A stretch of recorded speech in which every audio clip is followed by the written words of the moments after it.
Bonjour à tous. Alors, on arrive sur les 6 mois. Bébé arrive sur les 6 mois. Et alors là, vient d'apparaître un problème puisque depuis quelques semaines, pendant la nuit, il a tendance à passer les bras ou les jambes ici, euh, à se bloquer, à ne pas arriver à reculer. Il a tendance à approcher de maman qui se retrouve là, à ne pas reculer et il finit par se faire mal, à s'auto-faire des clés de bras, des clés de jambes. Donc, maman a mis ça dans un premier temps. Et on est là pour essayer de trouver une solution pour éviter ce problème. Tout en sachant qu'il faut que nous laissions ça de libre, puisque il faut laisser ce champ de vision libre pour le contact visuel entre bébé et maman. Et puis parce qu'il faut que maman puisse passer un peu la main pour maintenir la tétine, et calmer bébé, ou le toucher, ou le caresser, ou lui offrir son doigt le temps qu'il s'endorme. Et la contrainte aussi, c'est que le lit devra pouvoir être vendu une fois qu'il aura terminé de servir d'occasion. C'est lui-même un lit d'occasion. Donc pas de perçage et pas d'encollage non plus.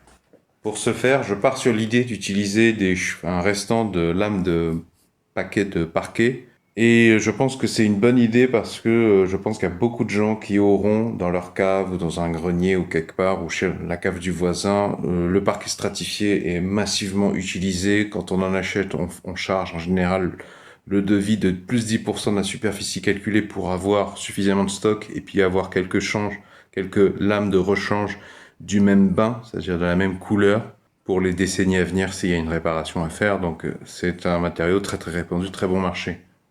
Et ça m'a l'air d'être un très bon candidat puisque c'est lisse, ça n'offre quasiment pas d'aspérité. Bon, par contre, éventuellement, il faudra faire quand même attention. On va le mettre à l'extérieur parce qu'il faudrait pas, côté extérieur des barreaux, à l'extérieur des barreaux, parce que si on le mettait à l'intérieur, le talon de bébé pourrait peut-être venir taper un peu fort dans un mouvement brusque, ce qui est fréquent chez bébé, sur un des bords qui sont coupés à la machine industrielle, et donc là, bébé pourrait se faire mal.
on est large.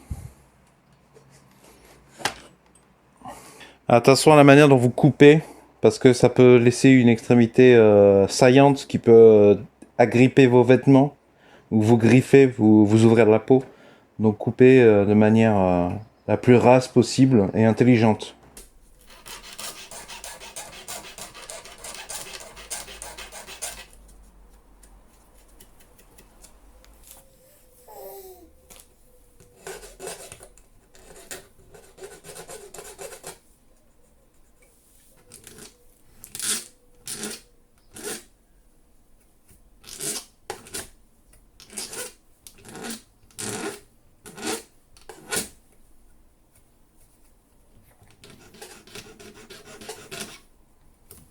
Donc maintenant, place au test. Je vais voir dans le temps qu'est-ce qui marche bien, qu'est-ce qui était une mauvaise idée, qu'est-ce qui devrait être corrigé. Donc je vous mettrai dans la description sous la vidéo des compléments d'information, des remarques apparues a posteriori avec le temps. Bien sûr, vous n'êtes absolument pas obligé de procéder avec les mêmes outils que moi. Vous n'êtes pas obligé d'avoir des outils électriques d'ailleurs, hein. Certains outils manuels marchent très très bien. Mais je pense que vous aurez impérativement besoin par exemple d'une fraise pour ébarber les trous de manière à ce qu'il n'y ait pas la moindre écharde, parce qu'effectivement dans cette configuration on veut éviter la moindre écharde. Donc si ça vous intéresse, je vous ai mis dans la description sous la vidéo les références des outils que j'ai utilisés, que vous avez vus dans cette vidéo. J'espère que ces quelques images pourront vous être utiles. Si vous appréciez ma démarche de partage de solutions, pouvez-vous mettre un pouce vers le haut s'il vous plaît, pouvez-vous mettre un j'aime.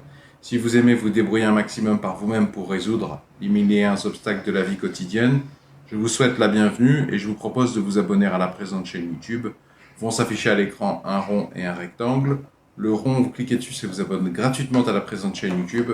Et le rectangle, ça vous emmènera vers tous mes épisodes de la série Puériculture. Plein de choses à savoir pour préparer et gérer l'arrivée de bébés.